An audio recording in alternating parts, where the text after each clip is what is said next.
Hola,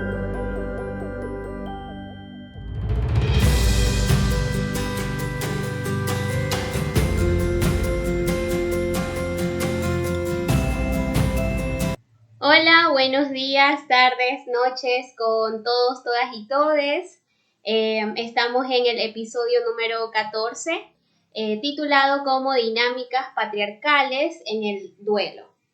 Bienvenidos a este espacio de Romper el Silencio con Ana Alarcón y tenemos esta oportunidad un invitado especial que es Byron Coral. Él ya tendrá pues su momento para presentarse, pero desde ya estoy agradecida de que hayas aceptado esta invitación y esta entrevista a este espacio, Byron. Entonces, preséntate. Muchas gracias, querida Ana. Para mí, me llena de mucha alegría poder compartirme en este espacio, ¿no? Porque compartir un poco de lo que ha sido mi experiencia en este tiempo de vida aquí, en este, en este planeta Tierra, que ha sido un tiempo de mucho aprendizaje, de mucha enseñanza también, y por el que estoy muy agradecido también con la gente que me ha formado, ¿no? Por la gente que me ha también compartido de su perfume, ¿no? Somos el perfume de la gente que nos ha acompañado y de toda esa línea masculina y femenina que está arriba de nosotros, de la que somos descendientes, y también de la gente que viene más adelante, ¿no? Los hijos, las hijas. Entonces, en mi caso, como papá, también esa línea que va fluyendo así, hacia el mar, ¿no? Desde el páramo hacia el mar, hacia el estuario del río Portoviejo.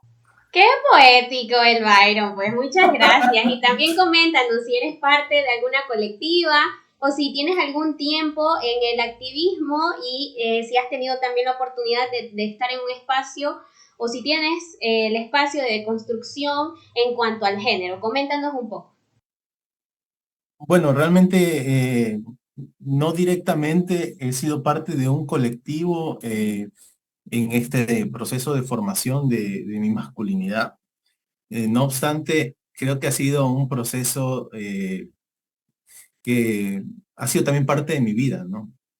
Digo esto porque yo he tenido, digamos, en ese linaje también, este linaje manaba, ¿no? El linaje manaba que es representado por un varón, cabeza de familia, y que en algún momento tenía eh, una forma también de hacer, ¿no? Y de relacionarse con la mujer, con su pareja.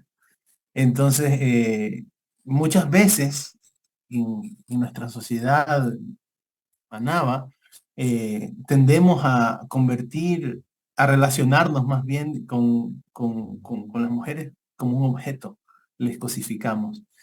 Y claro, ¿no? Chamo de 16 años, 15 años, ¿no? Tenía estos conflictos, ¿no? Pero ya con el tiempo he ido tratando de reconstruir esta relación y bueno, en ese proceso he tenido que construir una relación con mi pareja, con mi compañera de vida y también con mis dos hijas. Tengo dos hijas, ¿no? Entonces ha sido un proceso también de relacionarme con ellas, de entender, de conocerles, de entenderles como lo que son, ¿no? Como personas, como individuos que construyen y imaginan el mundo de una forma y lo materializan también de unas formas que normalmente no son como yo las espero, ¿no? Las espero también de una forma porque también de alguna manera yo me he formado así. Eh, Sin embargo, trato de abrirme también a otras formas distintas, ¿no? A lo que es la feminidad, a tratar de entender esa feminidad, de respetar esa feminidad y decirte que le admiro mucho, ¿no? Admiro mucho esa forma en la que, digamos, ellas también construyen su tejido, ¿no? Entonces, bueno, ha sido todo un camino, a veces también un camino culebrero, digo yo, porque estas relaciones que se construyen en la familia, muchas veces desde los primos, los tíos, ¿no? En un contexto en donde se ha normalizado tanto esto de tener varias parejas, ¿no? De manera oculta, por ejemplo, ¿no? Entonces me ha llevado en algún momento también a pelearme, ¿no? Me dicen que soy radical por por respetar a mis hijas, ¿no? Por no hacer de, de la relación entre un hombre y una mujer una alegoría para una sociedad de varones que se regocija en ellos, ¿me entiendes? ¿No? Y que de alguna manera, digamos, comparte eso, digamos, como un triunfo, ¿no? De ese objeto que se pone y se postula ahí como digamos, lo que le da forma a esa, eh, a ese macho alfa, digamos, que es representado por el hombre manaba, ¿no? Entonces, bueno, eso, realmente que es difícil porque al final de cuentas te lleva a eso a cuestionarte no solamente las relaciones con tu familia, sino también las relaciones con todo, con todo, con todo, con todo y con todos, y con todas y con todes también, ¿no? Entonces, en ese contexto, luego entras a todos los espacios en los que te encuentras y empiezas a mirar también cómo se dan esas relaciones de poder, ¿no? Claro, ya tienes rayada la cabeza y a veces hay que decir, sabes que hay un límite para las cosas, ¿no? Claro, y No sabes puedo- de que ahorita que estás mencionando como todo este desenlace, ¿no? Que también, pues digo, Byron también pertenece a la red agroecológica de Manabí, que fue un dato que tal vez se le escapó. Entonces también es un compañero activista y realmente estoy agradecida que hayas pues aceptado este espacio. Y ahí me nace una pregunta de realizarte, ¿no? Y puedes contestarla o si no cambiamos de pregunta. Mencionabas que te generaba como conflicto ciertas cosas, ¿no? Cuando estabas joven, cuando ya empezaste a paternar. ¿Qué conflictos tú veías? ¿Qué empezó a hacerte ruido cuando ya empezaste todo este proceso de paternidad? Realmente que es todo un descubrir, ¿no? Descubrir que, bueno, tienes una responsabilidad y también cómo se ha configurado los roles para sostener esa responsabilidad. He pasado momentos complejos en mi vida, he tenido fuertes desenlaces sociales, económicos también, que me han llevado, digamos, a puntos complicados también que te hacen replantearte las cosas. Y un momento súper clave, creo que en eso en mi vida fue cuando pasé por eh, una fuerte crisis económica.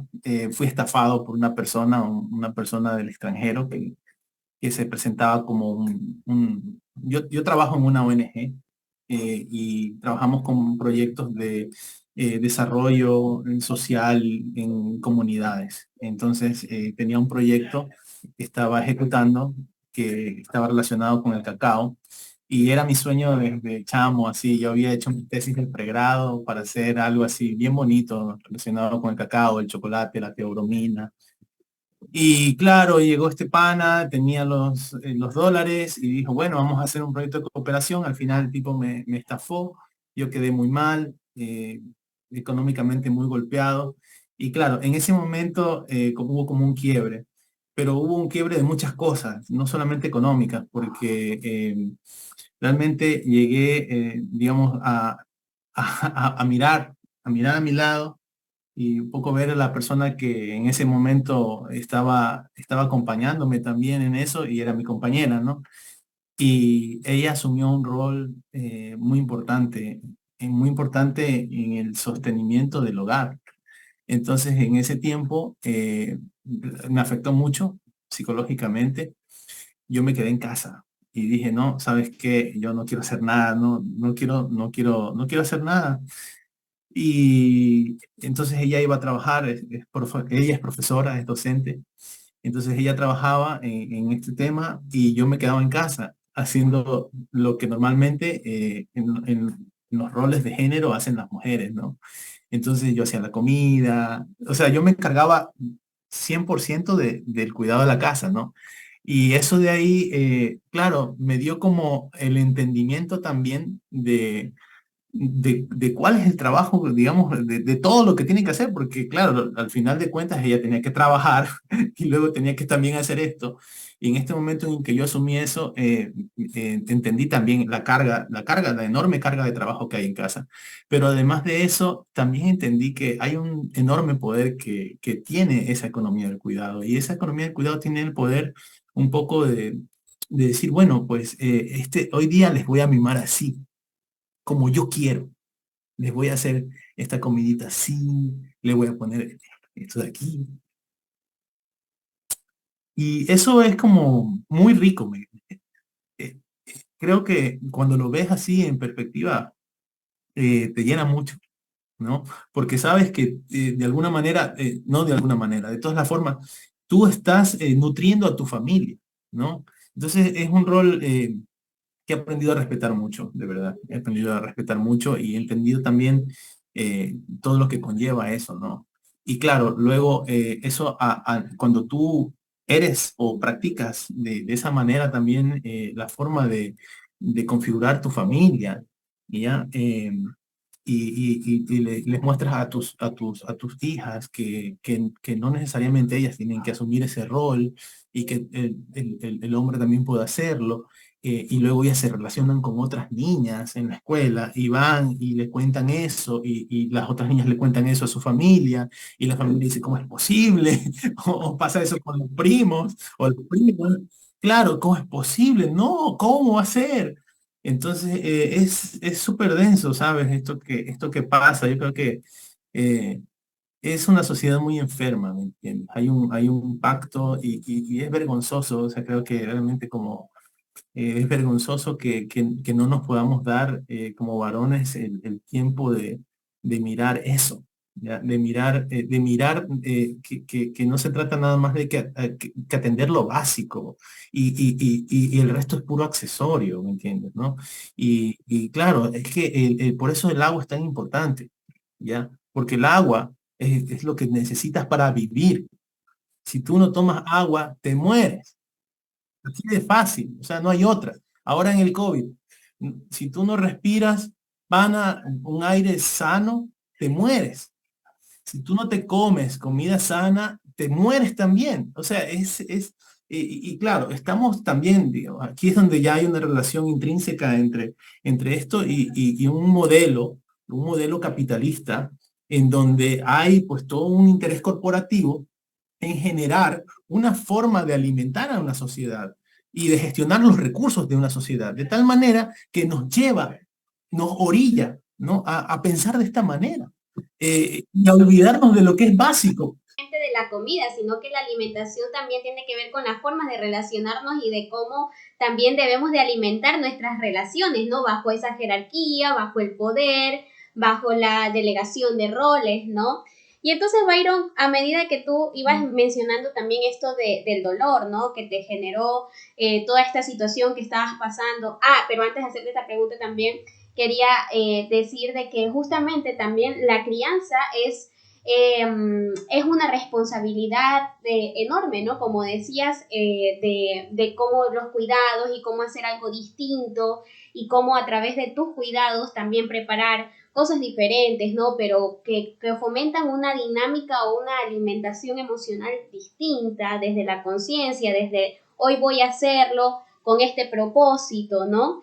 Y eso también va como conectado con la crianza, porque al final también estás ejerciendo o estás dando a entender con acciones específicas cómo también se puede mantener una familia desde lo que se denomina un hombre, ¿no? Que no es justamente esta misma dinámica, como mencionabas, que tal vez puede ser un escándalo para las personas externas, pero que evidentemente ahí también está el hackeo del sistema, ¿no? De cambiar estas dinámicas. Entonces, volviendo al dolor, ¿cómo ¿Crees que el patriarcado influye en cómo vives tus duelos y cómo vives tus dolores cuando te atraviesan en tu vida, ¿no? En este momento de quiebre, cuando mencionaste que te diste cuenta de este intercambio de roles, ¿cómo fue? ¿Crees que influye o no? Mm. Yo creo que sí, porque hay de lo que habla Rita Segato, ¿no? Hay un pacto de blanquitud y de masculinidad, ¿no? Entonces, claro, hay un pacto patriarcal y en ese contexto eh, tienes que sostener una posición ante la sociedad, al margen de lo que te pase. O sea, te puede estar jodido, pero tienes que siempre estar. Yo me acuerdo que hubo un tiempo en el que me estaba como un poco así. ¿Cómo se llama esto? Como cuando las águilas se meten al mar, cazan y salen, y entonces se sacuden. Yo me estaba sacudiendo así como el águila, un poco las plumas, ¿no? Y decía, no, voy a salir a trotar ahora temprano. Y claro, a veces me tocaba salir, o sea, las niñas se levantan temprano y tocaba vestirlas, darles desayunar y llevarlas a la escuela y regresar. Entonces a lo que regresaba yo me iba a trotar, ¿no? Y yo me sentía mal porque iba a trotar a las 9 de la mañana, porque decía, oh, me están viendo que voy a trotar así hasta ahora, debería estar sosteniendo mi hogar como buen hombre bravo que soy. Claro, ¿no? Entonces son cosas que te joden la cabeza, pana, te joden la cabeza, porque son cosas tan prácticas, ¿no? Ya luego cuando ya uno les reflexiona, dice, no, están jodidos, pana. Y claro, tienes que pelearte con eso, tienes que pelearte con eso que está construido dentro de ti, está construido, edificado, digamos, por todo eso, como que te decía hace un momento, ¿no? Por todos esos aromas que han construido tu perfume, ¿ya? Con el que tú caminas por la vida, ¿ya? Y a veces hay que decir, bueno, voy a poner este límite, muchas gracias, pero ¿sabe qué? Claro, eso te Todo, iba a decir, que también fomenta, o sea, que te come en la cabeza el hecho de que, bueno, y si me ven, ¿qué voy a responder? ¿No? ¿Qué voy a decir? ¿Cómo voy a actuar? ¿Cómo voy a hacerle frente a esta pregunta?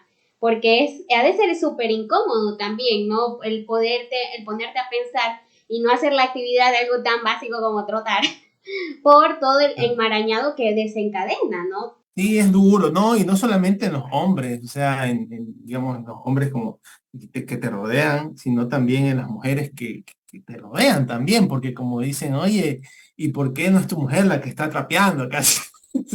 Como que, ¿qué pasa aquí? Oye, ¿por qué lavas la ropa, no? Creo que estamos bien jodidos, pana. Y creo que nos hemos convertido en una sociedad estúpida porque son cosas funcionales, ¿me entiendes? Hay veces que toca asumir, otras veces pana. Sí, o sea, no jodan, loco. Y realmente que esto ayuda mucho a desprenderse de esta construcción social de la sociedad que tenemos, ¿no? Porque te ayuda a vivir la vida más tranquilamente, ¿no?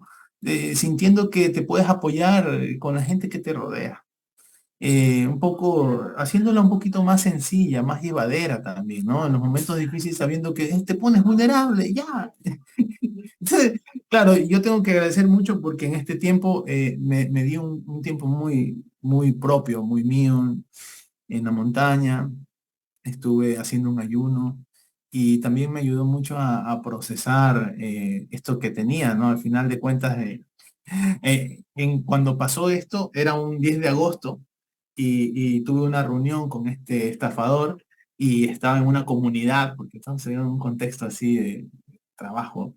Y entonces era un 10 de agosto, el tipo era un español era muy simbólico lo que estaba pasando, ¿no? Entonces, no, no, cogí y di ese grito de independencia un poco.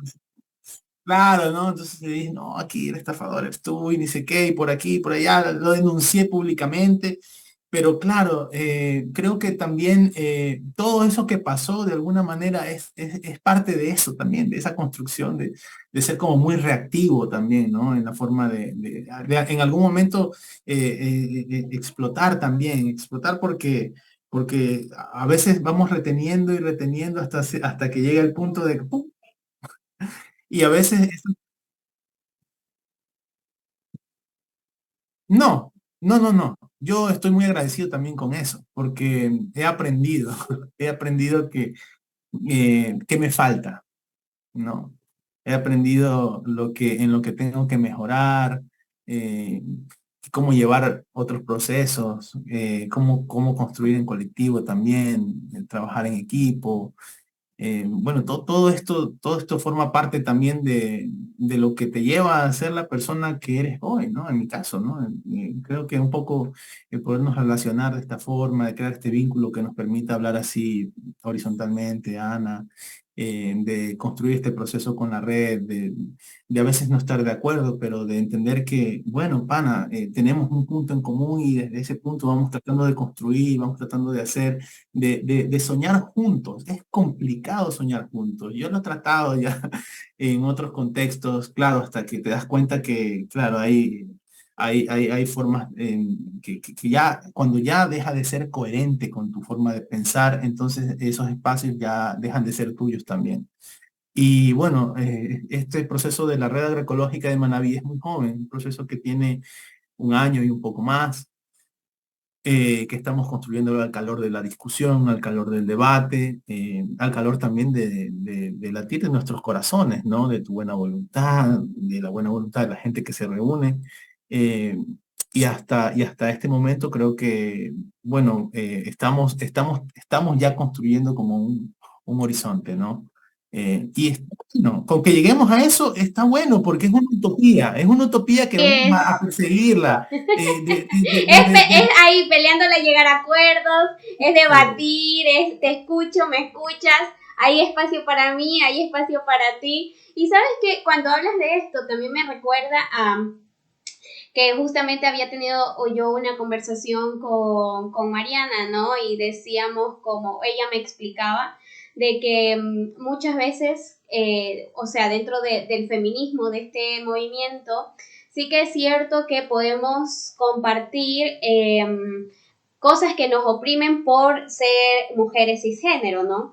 Pero además también sería importante pensarnos en espacios que nos unan, ¿no? Que tengamos el mismo piso. ¿Y cuáles serían como esos pisos, ¿no? Como el dolor, el sufrimiento, que todas las personas hemos pasado, todas las personas hemos sido víctimas de este sistema por alguna categoría o por otra, pero está allí. Y a partir, yo creo que del entendimiento de esto, porque bueno, tú también ya me conocías antes y has venido como escuchando todo este proceso mío, um, lograr entender de que sí podemos, que hay algo más grande por descubrir o hacia dónde caminar, que esto realmente no es que se queda totalmente relegado, sino que más bien encontramos este punto en común en el cual partir dentro de la red.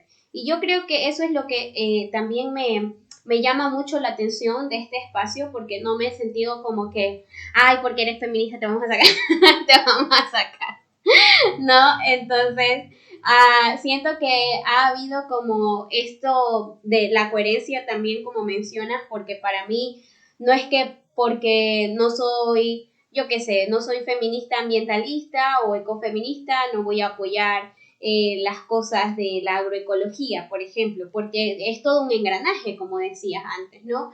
O sea, el tema de la alimentación, de la soberanía alimentaria, de la agroecología, es un tema que también va en conjunto con el género, con el racismo, con el clasismo, con el capitalismo, y que justamente no solo es el patriarcado el que nos está jodiendo, sino que también estas otras distintos sistemas de opresión que incluso nos están arrancando nuestra identidad, ¿no? Me recuerda la reunión que estuvimos sosteniendo antes de esta grabación.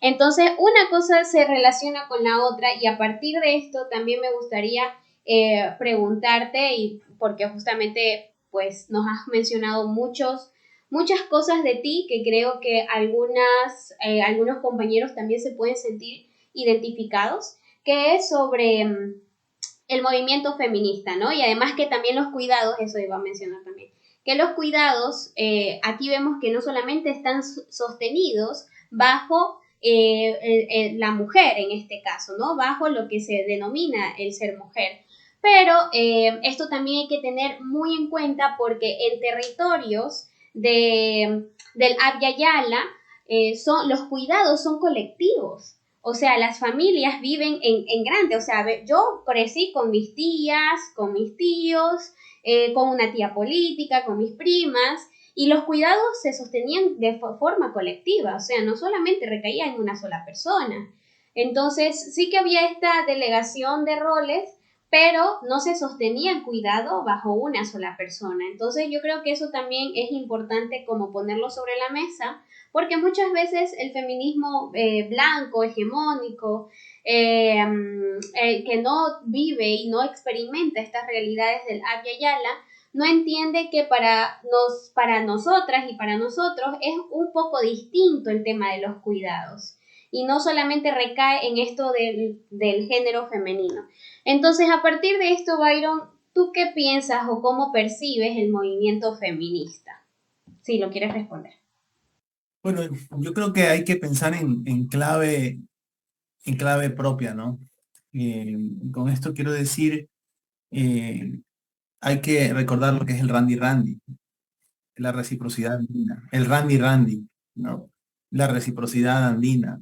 Esto con respecto a lo que tú decías, ¿no? De que no, la familia no se sostiene sola, es un grupo de personas y claro, entre todos tenemos que llegar a un acuerdo y ir construyendo una forma bonita en lo posible de llevarla, ¿no? Porque así es más bonito, solo por eso, porque nos da la gana de que sea así, que sea bonito, que sea guapo, que huela rico, sabroso, ¿ya? Entonces, y con respecto a lo que me preguntabas, yo creo que en esa misma línea hay que pensar en clave local, ¿no? Eh, y claro, creo que en ese contexto la industria académica ha formado, ha jugado un rol, ha jugado un rol de construir un feminismo eurocéntrico, ¿no? Y hay que romper, no el feminismo como tal, hay que romper ese esquema de pensamiento eurocéntrico en todos los sentidos, no solamente en el contexto feminista, ¿no? Porque también hay permacultura, por ejemplo, ¿no? Y claro, hasta cierto punto, esta forma digamos, de construir también en clave del norte. Entonces creo que es momento justamente de cambiar la brújula y pensar en clave de sur, ¿no? En clave de sur global y en clave de los pueblos que han vivido y habitado estas tierras durante muchos años.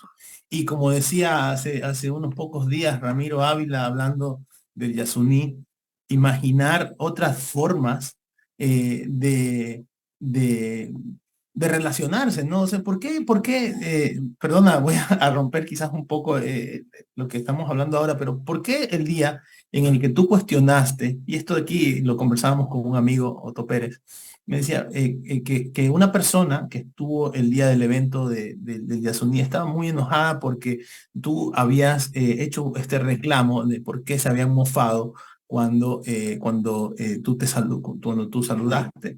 O cuando Alberto Acosta fue el que saludo de todes, sí, exacto, cuando Alberto hizo el saludo de todes, un poco hubo esta mofa muy solapada también, y así, ¿no? Pero cuando Ramiro hablaba de un imaginario distinto de esta sociedad occidental, en donde una mujer era inseminada por varios hombres de manera pública en el centro de estas comunidades, nadie se mofaba, ¿me entiendes? La Ya, heteronorma. exacto. Ya. Entonces, eh, yo creo que es que, como te digo, yo creo que hemos aprendido unas cosas, pero hemos desaprendido otras. Ya, no sabemos de dónde viene el agua que tomamos. Ya, no sé si la gente, qué es lo que está pensando, ¿no? Solo se abre el grifo y baja el agua, ¿ya?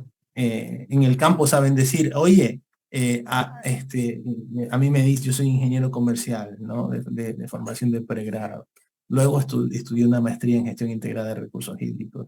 ¿no? Y luego, entonces la gente cuando voy a hacer mis investigaciones al campo me dice, ingeniero, para que yo antes tener agua aquí arriba, montaba un arreburro 6 horas hasta la estancilla, luego de regreso 6 horas más, ¿no?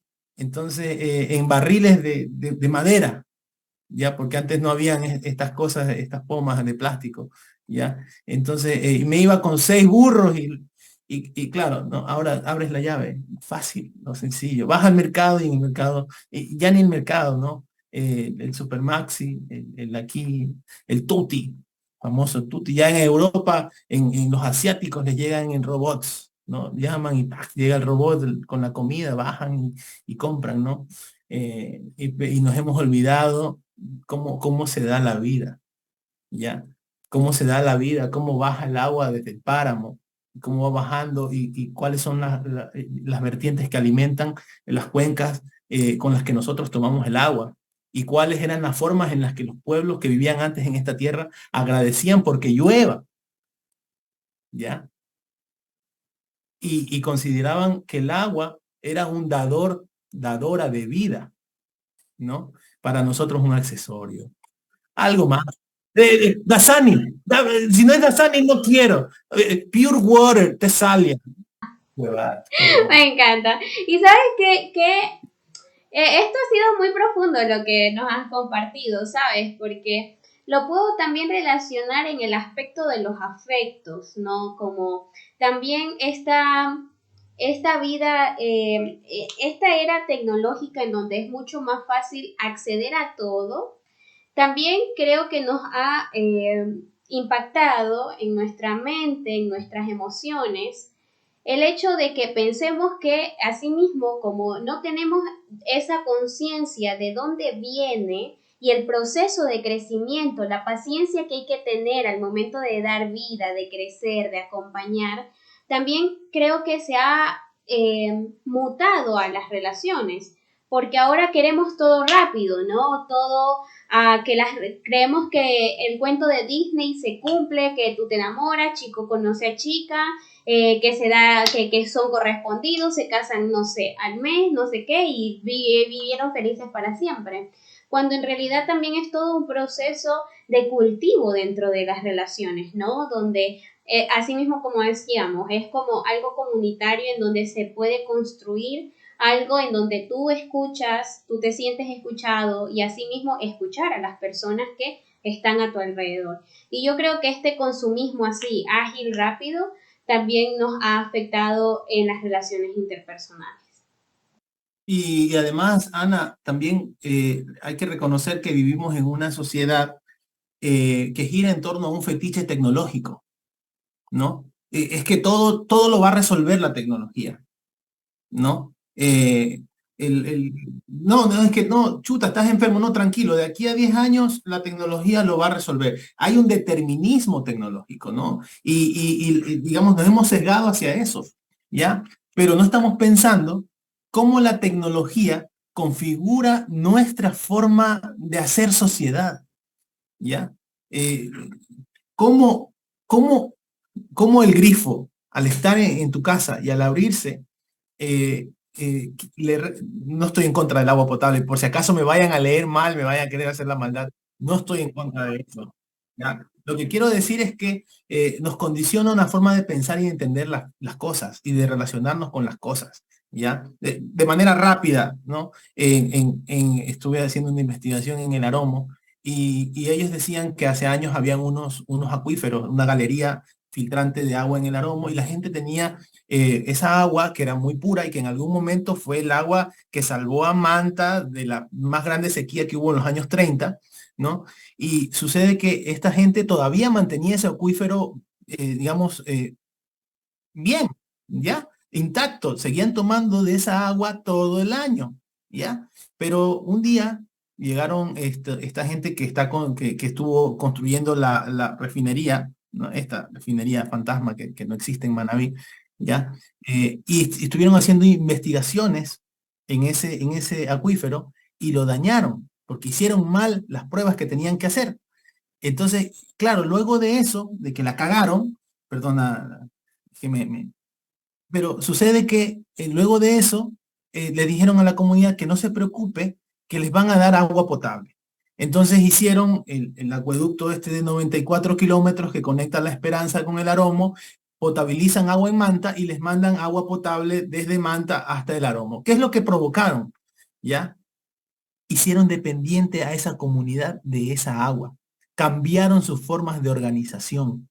¿Ya? Les quitaron autonomía, les quitaron independencia, les quitaron una forma de relacionarse con el agua, cultura, al pueblo de Pacoche, ¿no? Al pueblo ancestral donde vemos esa cultura que hoy está en un museo, por ejemplo, de donde estaban los mantas. Entonces, claro, cómo la tecnología nos configura y también nos hace olvidar de alguna manera de dónde venimos y hacia dónde vamos, porque todos nos vamos a morir, compañera. ¿Ya? Y claro, ¿no? En ese contexto, un poco también hacer esta reflexión de la tecnología y decir que, no obstante, la tecnología también se construye socialmente, ¿ya? Y le damos la vuelta y las comunidades imaginan y reimaginan nuevas formas de materializar sus ideales, ¿no? Entonces, de manera también rápida y perdona que meta aquí, pero es que es mi tema de estudio, el acueducto de la refinería. Entonces, a pesar de que fue construido para alimentar a una refinería, para refinar petróleo, 10.000 agricultores de varios cantones de la provincia de Manabí se organizaron y dijeron, vamos a hacer riego con esto, ¿ya? Y configuraron esa tecnología a su favor, ¿no? Y hoy día les dicen que eso es ilegal, ¿ya? Y van y les quieren cancelar, pero eso puede ser ilegal, pero es legítimo, ¿no? Y es un derecho adquirido que en este momento hay que defenderlo. Y bueno, esas son las luchas que estamos asumiendo en este camino. Hay que recuperar también dentro de esta memoria, ¿no? Porque todo lo que nos has mencionado, yo creo que a la población, bueno, quienes escuchan más este podcast, gente mayoritariamente joven, que ronda entre los 20, 27 años, 28 años.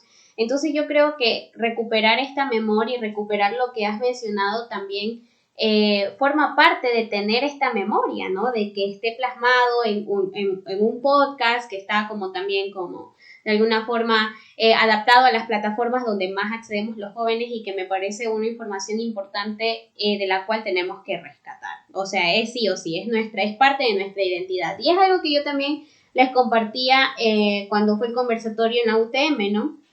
De que la cultura montubia es distinta a lo que nos dice realmente el Internet, ¿no? Porque en el Internet encuentras que el ser montubia son personas que son muy devotos y que van a la iglesia y hospitalarios y que no sé qué, y entonces... Claro, a mí me entró como un choque un día porque yo decía, o sea, yo sé que soy montubia, pero esto que describe no me identifica, no siento que sea parte de.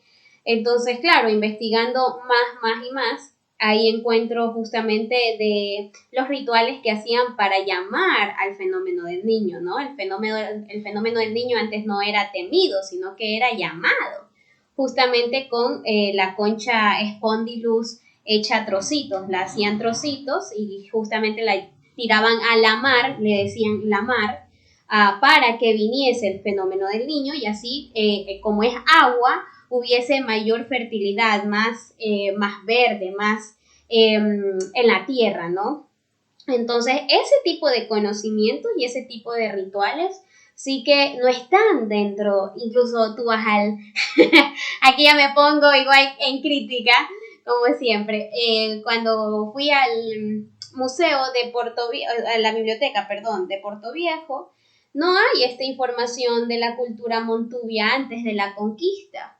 Y eso es lo que tenemos también que recuperar, porque es parte de nosotras, de la historia, ¿no? Y también nos da un cierto sentido u horizonte. Y entonces, para ir retomando también de a poco lo que... Bueno, pero hay un punto de orden, Anita. El tema es que también la cultura nuestra no ha sido una cultura escrita, ha sido una tradición oral. Y el tema es que ahí quizás la tecnología también ha jugado un rol muy importante y nos ha quitado esa forma de relacionarnos y de podernos pasar el conocimiento, ¿ya? Entonces, sí que lo que está pasando ahora es también un olvido que se ha dado por las dinámicas actuales, ¿no? En cómo nos relacionamos. Pero este territorio, claro, el desastre de la naturaleza, ¿no? Decían, y eso justifica justamente toda esta mega inversión que en algún momento se hizo desde los años 50.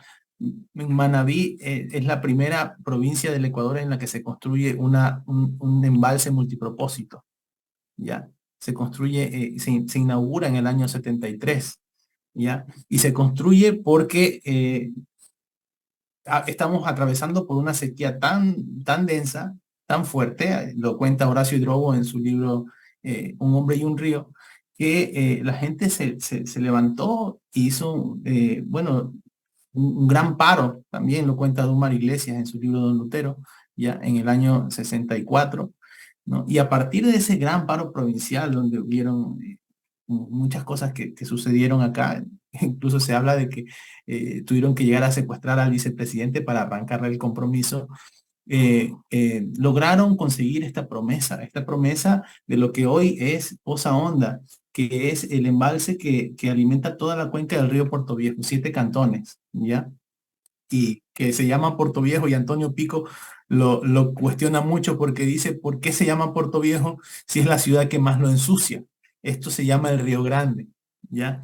Pero claro, ese infortunio de la naturaleza es una forma también de ver cómo nuestra cultura se relaciona con esa naturaleza. O sea, ¿para qué se construye Poza Honda? Sí, es verdad, hoy ya tenemos agua en el grifo gracias a lo que se construyó en esa época, pero ¿quiénes son los que más se han beneficiado de esas mega obras que hay en la provincia de Manabí? Hablo de Poza Honda, hablo de La Esperanza y hablo del sistema más grande del Ecuador, que es el Daule Peripa, ¿no? Y yo solamente voy a Manta y veo esa mega industria que hay allá y digo, claro, sí es verdad que yo tengo agua en la comunidad de mi casa, pero para sostener una mega industria como la que hay en Manta, se necesita muchísimos recursos, ¿no? Y en ese contexto, todo lo que se ha construido sí que ha apuntalado muy bien un proyecto muy claramente definido, Y además ¿no? también cuando dices una inversión de recursos también me hace pensar y a costa de qué recursos también sacrificados me pongo a pensar, ¿no? A costa de Te qué. inundan, pues, te inundan, Ana, te inundan. O sea, ¿qué pasó en Poza Honda? Hay gente de las Mercedes, ya, a la que nunca les pagaron el terreno que les inundaron. Hay gente que todavía, es como una maldición, ¿ya? Porque, y claro, nosotros decimos, sí, tenemos, hay piscinas y tenemos la fuente, la cascada que construyó el alcalde Casanova ahí, que está ahí en la Real Tamarindo, es linda. Sí, pero hay gente que todavía no tiene agua potable en su casa y que vive al lado de ese mega embalse, bueno, no mega embalse, pero ese gran embalse que hay en la provincia de Manabí y que es Poza Honda. Entonces, claro, son territorios de sacrificio, ¿ya? Y son territorios de sacrificio que están construidos pensando en apuntalar una forma de desarrollo territorial. O sea, porque cuando se construyó, cuando se pensó esos embalses, en Manabí se hicieron unos estudios, el estudio hidroeconómico de la provincia, en donde decía claramente, y lo dice el plan hidráulico de Manabí, que lo que se buscaba era eliminar a los pequeños productores, me he olvidado en este momento del término, pero que tienen menos de una hectárea, ¿no? A estos minifundios. Se buscaba eliminar a los minifundios para que esa tierra sea ocupada, digamos, por la agroindustria exportadora. Y ahora lo que tenemos, pues, es un Manabí en donde tienes unas grandísimas áreas que antes eran bosques secos, ocupadas por maíz, ocupadas por las áreas donde había más agua, ocupadas por cacao, y otras áreas muy importantes también del bosque seco, que hoy ya no son bosque seco, donde había venado, donde rugía también el tigrillo, por ejemplo, y hoy día son cultivos de pitahaya, ¿no? Y ese es el resultado, ¿me entiendes? Y es cuando yo digo que claro, cuando nosotros hace un momento teníamos justo en este grupo un encuentro con un compañero que compartía una información que hasta cierto punto a mí me parece que no está bien fundada, no está argumentada, no está contrastada. Cuando compartimos información así, lo que promovemos es el miedo y el miedo nos inmoviliza, ¿ya? No nos deja hacer las cosas, porque nos da miedo. Por eso no salimos a la calle ahorita, porque mataron a Villavicencio y la gente tiene miedo de moverse. El día martes que estábamos en la caravana por el Yasuní, no había nadie en la calle. La gente tiene miedo. Y eso es lo que provoca la conspiración. Por eso hay que, digamos, ser claro, hay que contrastar la información y hay que dar propuestas. Porque no solamente se trata de, ¿me entiendes? Esto es quizás parte de la masculinidad tóxica que tenemos, que es que no sabemos contenernos. ¿Ya? O sea, es esa falta de contención, de coger y decir, a ver, voy a leer esta pendejada, voy a estudiarla, voy a contrastarla y ahí la voy a compartir. No es que cojo, la leo y ¡pam! La mando, ¿no? Y voy jodiendo al que va leyendo y dice, ay, qué mierda, ya se va a acabar el mundo, hijo de perra, no puedo hacer nada, vota no para el. No, no es así, ¿ya? Hay que dar batalla, hay que dar la guerra, hay que hacer con lo que tenemos, ¿no? Los colectivos que vamos construyendo y un poco claro, ese también es el mensaje, ¿no? Es el mensaje que cuando ya hemos visto también, digamos, en el feminismo o en los movimientos también que trabajan en esta construcción de nuevos paradigmas de relación entre sociedad y naturaleza, que hay, digamos, cosas que no están bien. Bueno, panas, sentémonos un ratito a reflexionar hacia adentro, que es importantísimo, y, y hagámonos un cuestionamiento. El momento en el que todos estamos absolutamente de acuerdo, esa pendejada no va ni para adelante ni para atrás, ¿ya? Entonces tiene que haber este ejercicio de crítica, de cuestionamiento, de introspección, para De poder hacerte cargo también de lo que tú vas replicando, ¿no? Porque la cuestión no solamente responde a un sistema, sino que nosotras también respondemos a ese sistema. ¿Y de qué forma las respondemos? En nuestra vida privada, cuando cerramos la puerta donde nadie nos ve, qué pensamientos estamos perpetuando, qué creencias o qué estamos exigiendo dentro de casa, ¿no? Y bueno, a partir de esto, Byron, también como ya mencionabas, que es dentro de este patriarcado y de esta masculinidad tóxica impulsiva, ¿qué crees o qué condiciones hacen falta para que los hombres y personas que habitan en la masculinidad puedan llegar a ser conscientes del sistema patriarcal y del daño que genera perpetuarlo? Oye, yo no sé. Te lo digo, es que para mí Pero tú ya has construido una este tema masculinidad de las distinta. recetas no van conmigo, te lo juro. Yo creo que es una experiencia muy particular que yo tuve que llevarla al extremo para despertar un poco. Y aún así, o sea, es un ejercicio cotidiano, permanente, de cuestionamiento propio, de cuestionamiento hacia la sociedad que te envuelve, con la que compartes tu vida, con la que te relacionas. Entonces, yo creo que no se trata de construir recetas, ¿ya? Es como lo que pasa con la gestión del agua. No se trata de decir así, en todo el mundo tenemos que hacer trasvases, embalses. No, no. Son temas específicos, condiciones específicas de cada persona. He tenido el privilegio de tener una familia que nunca me dejó solo, ¿ya? A mis padres que siempre han estado conmigo, a mi compañera que siempre me ha apoyado, a mis hijas que también siempre me han apoyado. O sea, he tenido ese círculo de apoyo. Hay personas que la están viviendo de otra manera, que no tienen ese círculo de apoyo, que han tenido una formación distinta. No puedo dar una receta. Ya, lo que sí creo es que a veces, quizás en una reflexión más funcionalista, o sea, por sanidad con lo que le toca hacer a uno en la vida, pana, porque eh, es muy complicado sostener esa máscara, ¿no? Para el resto, ¿ya? Y decir, yo ser macho alfa, sostener casa, yo ser duro de la relación. No, pana, tranquilo, relájate. O sea, tú puedes compartir también las responsabilidades del cuidado de la casa, lo que te toque hacer. No se te va a caer nada, sí, y realmente, o sea, creo que se le haría mucho más fácil, ¿no? A la gente que a veces luego se equivocan y van, ¿no? Y a través, ¿no? De la falta de frontalidad también, van construyendo creo, en ese vacío también van construyendo otras familias y luego reproducen eso mismo con otras familias. Y claro, lo que pasa es que uno, creo que cuando uno está joven no se da cuenta de que hay gente que lo ve. Y con esto no te digo, ay, que yo soy una figura pública la que me ve, no, me ven mis hijas. Ya. Y para mí eso es muy importante porque significa que ellas, digamos, se van a formar con una idea de cómo se deben relacionar con la gente, ¿ya? Entonces, bueno, yo creo que es lo que le puedo compartir a la gente, así de que se den cuenta que les están viendo y de que sus hijos y sus nietos van a reproducir esas huevadas que tanto daño le hacen a ustedes, pana, si no se ponen pilas. ¿Ya? Sobre todo porque les enseñamos eso, solamente con ser, con hacer, ¿ya? Claro, no, es que eso de que tú haces lo que yo digo, no lo que yo hago, no funciona, ese es un cuento, ¿ya?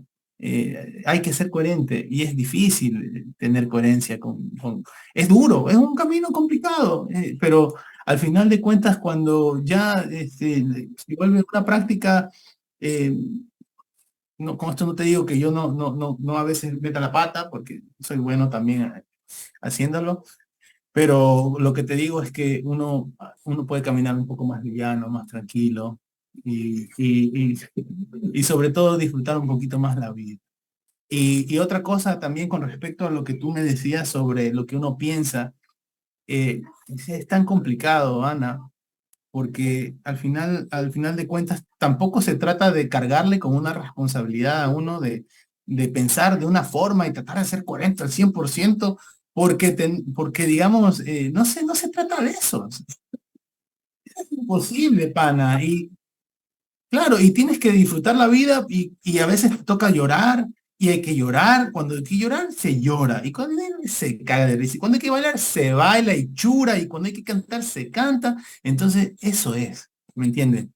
Para mí se trata de vivir con intensidad. Y claro, para vivir con intensidad hay que mantener buena salud, ¿no? Y para mantener buena salud, no se puede cargar en los hombros con esa responsabilidad de ser el macho alfa, sostener familia, yo solo, no, mi mujer, no vestir minifalda.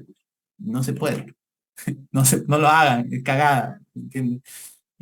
Porque luego le pasamos a nuestra gente esa misma forma y claro, y ahí es cuando hay estos problemas intrafamiliares también. Claro, y esta nueva generación va replicando eso que se les va inculcando, ¿no? Y bueno, Byron, entonces, como para ir finalizando, ¿quisieras compartirnos algo, una reflexión, algún poema, algún arte que quisieras dejarnos aquí en este espacio tan maravilloso que hemos creado?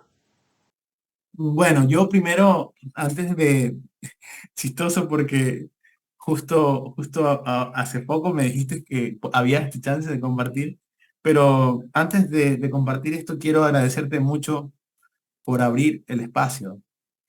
Ya, para mí tiene mucho valor, gracias. Ay, querido, gracias a ti. Mm. Ahí va. Este es un poema de Jorge Sánchez Paucar y dice que ¿dónde vivo? Maipita Yacu Causay, peregrina, eterna forastera soy.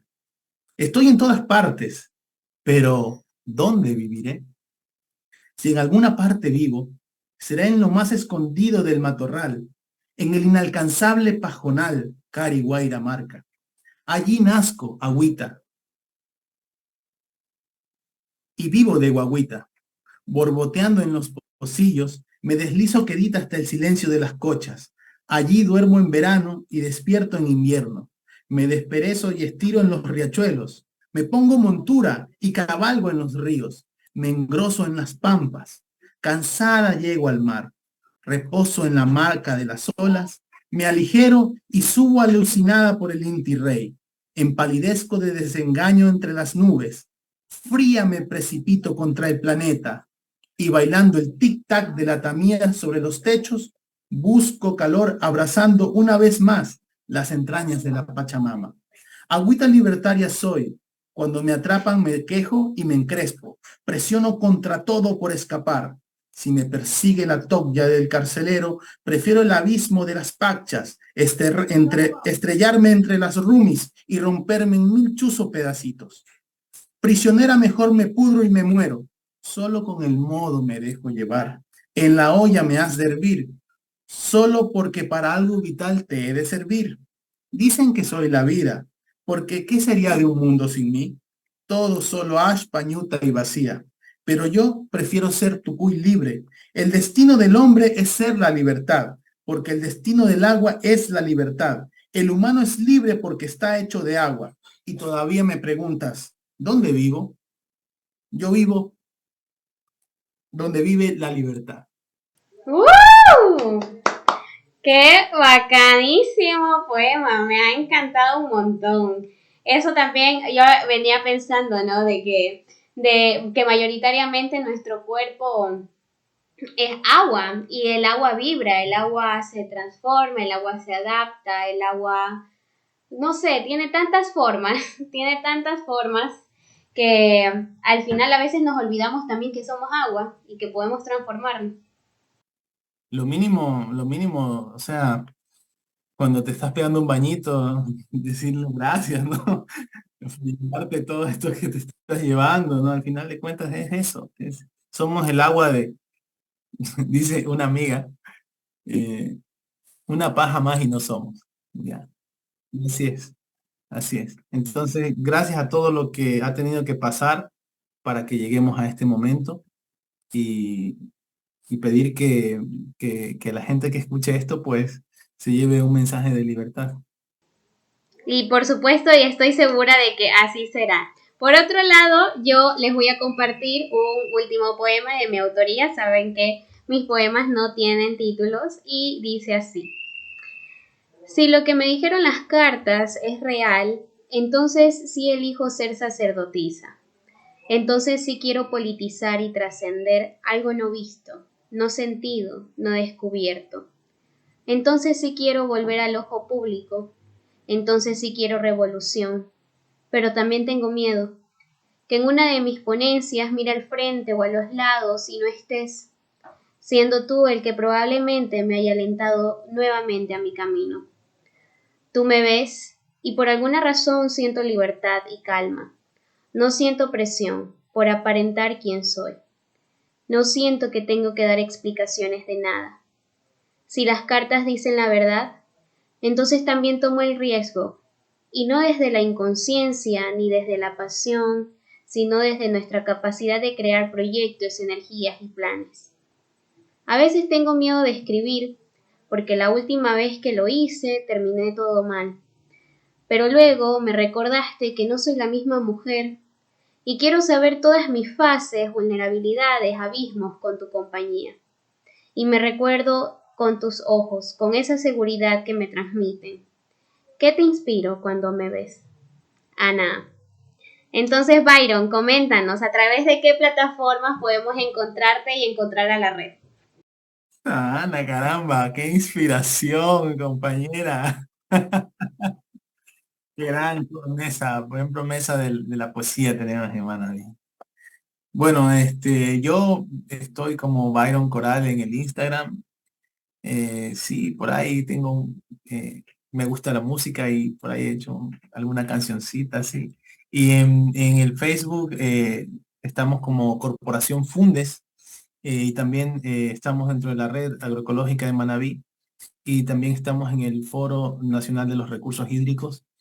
Entonces, cualquiera de esos espacios en el Facebook o Instagram estamos. Así que y muchas gracias, Ana, una vez más por abrir este espacio, este diálogo así bonito, tan sentido también. Ha sido como una catarsis también para algunas Ese cosas. también sería el objetivo, ¿no? Como de compartir todo esto que nos atraviesa. Ajá. Muchas gracias y nada, pues no tengo más que decir que muchas gracias. Yo agradecida también contigo, querido. Ha sido un gusto que estés en este espacio. Recuerden también seguirme a través de la plataforma de Instagram como @zorra.subversiva y también en mi cuenta profesional como @psicofenalarcón. Les envío un abrazo con consentimiento y esto fue Romper en Silencio con Ana Alarcón.